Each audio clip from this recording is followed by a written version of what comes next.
எனக்கு அருமையானவர்களே, ஆண்டவராய் இயேசு கிறிஸ்துவின் இனிய நாமத்தில் ஒவ்வொருவருக்கும் என்னுடைய அன்பின் வாழ்த்துக்களை நான் தெரிவிப்பதில் மகிழ்ச்சி அடைகிறேன். தேவன் கடந்த நாட்களில் என்னுடைய இருதயத்தில் ஒரு வார்த்தையை வைத்தார். உன் துக்க நாட்கள் முடிந்து போகும் என்று சொன்னார். அது எனக்கும் ஆச்சரியமாயிருந்தது.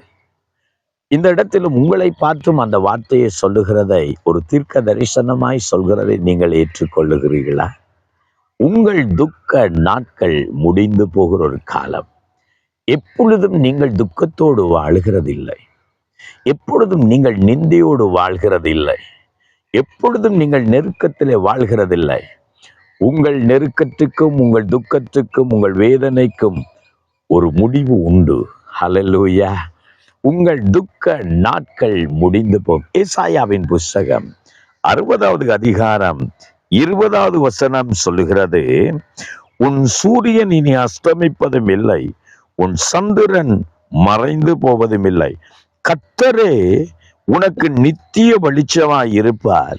உன் துக்க நாட்கள் முடிந்து போய்விடும். ஆம், எனக்கு அருமையானவர்களே, நம்முடைய வாழ்க்கையில நாங்கள் கடந்து வந்த பாதைகளை ஒரு தரம் திரும்பி பாருங்கள். ஒரு காலத்துல நாம் கடந்து வந்த பாதைகள் இப்பொழுது இருப்பதில்லை இல்லையவா? அந்த நாட்களை நான் திரும்பி பார்க்கிற போது எங்கள் ஊழியத்தின் பாதையை பற்றி யோசிப்பேன். எங்கள் குடும்ப வாழ்க்கையை பற்றி யோசிப்பேன். சின்னம் சிறு பிராயத்தில் நாங்கள் கடந்து வந்த பாதைகளை பற்றி யோசிப்பேன். அந்த நாட்களில் எவ்வளவு கஷ்டம், எவ்வளவு பசி, எத்தனை நெருக்கங்கள், எத்தனை உபத்திரவங்கள். ஆனால் இன்றைக்கு நாம் திரும்பி பார்க்கிறோம், அதெல்லாம் இல்லை இல்லையா?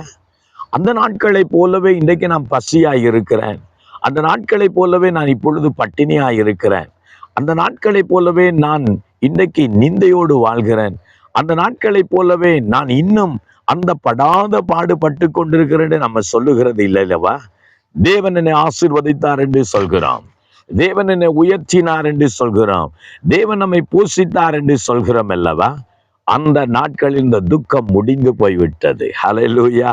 இன்றைக்கும் உங்களை பார்த்து நான் சொல்கிறேன், இப்பொழுது நீங்கள் போய்கொண்டிருக்கிற பாதைகள், இப்பொழுது நீங்கள் கடந்து செல்கிறதான அந்த உபத்திரவங்கள், நெருக்கங்கள், துன்பங்கள், தொல்லைகள், ஒரு முடிவு வருகிற காலம் சீக்கிரமாய் வருகிறது. ஹல்லேலூயா. உங்கள் துக்க நாட்கள் முடிந்து போகும். நீங்கள் துக்கத்தின் பாதையில போய்கொண்டிருக்கலாம், நெருக்கத்தின் பாதையில போய்கொண்டிருக்கலாம். ஐயோ, என் பொருளாதார நெருக்கம், எவ்வளவு நான் கஷ்டப்படுகிறேன்னு நினைக்கலாம். ஐயோ, இந்த கடனிலே எவ்வளவு நெருக்கப்படுகிறேன்னு சொல்லலாம். இந்த கொடிய வியாதி வேதனையில நான் நெருக்கப்படுன்னு சொல்லலாம். அயலவகத்தினால் இருக்கிறதான நெருக்கங்கள், உபத்திரவங்கள், பாடுகளினாலே ஐயோ நான் கஷ்டப்படுகிறேன்னு சொல்லலாம். இன்றைக்கு உங்கள் துக்க நாட்கள் முடிந்து போகிறது. கர்த்தரே உங்கள் இருளை வெளிச்சமாய் மாற்றுவார். கர்த்தரே உங்கள் கண்ணீரை களிப்பாய் மாற்றுவார். கர்த்தரே உங்கள் குறைவை நிறைவாய் மாற்றுவார். கர்த்தரே உங்கள் தலையை உயர பண்ணுவார். அப்பொழுது நீங்களும் சொல்லுவீர்கள், என் துக்க நாட்கள் முடிந்து போனது. ஹல்லேலூயா. இன்றைக்கு உங்கள் துக்கத்தை சந்தோஷப்படுத்துகிற ஆண்டவர்.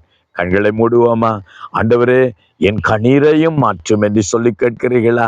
ஆண்டவர் உங்களுக்கு உதவி செய்வார். எங்களை நேசிக்கிற எங்கள் தகப்பனே, உம்முடைய பிள்ளைகள் யார் யார் ஆண்டவரே நெருக்கத்தில, உபத்திரவத்தில, பாடுகளில, கஷ்டங்கள் வழியாய் கடந்து போகிறார்களோ, அந்த துக்க நாட்கள் முடியட்டும், இருள் விலகட்டும், வெளிச்சம் உண்டாகட்டும், குறைவு நிறைவாகட்டும். ஆண்டவரே, அவர்களை ஆசீர்வதிப்பீரா. அன்பு கரத்துக்களும் பிள்ளைகளை ஒப்பு கொடுத்து ஆண்டவர் தாமே இந்த நாளை ஆசீர்வதிக்க வேண்டும் என்று ஜெபிக்கிறேன் நல்ல பிதாவே. ஆமேன், ஆமேன், ஆமேன். அருமையானவர்களே, உங்கள் துக்கம் சந்தோஷமாய் மாறும். God bless you.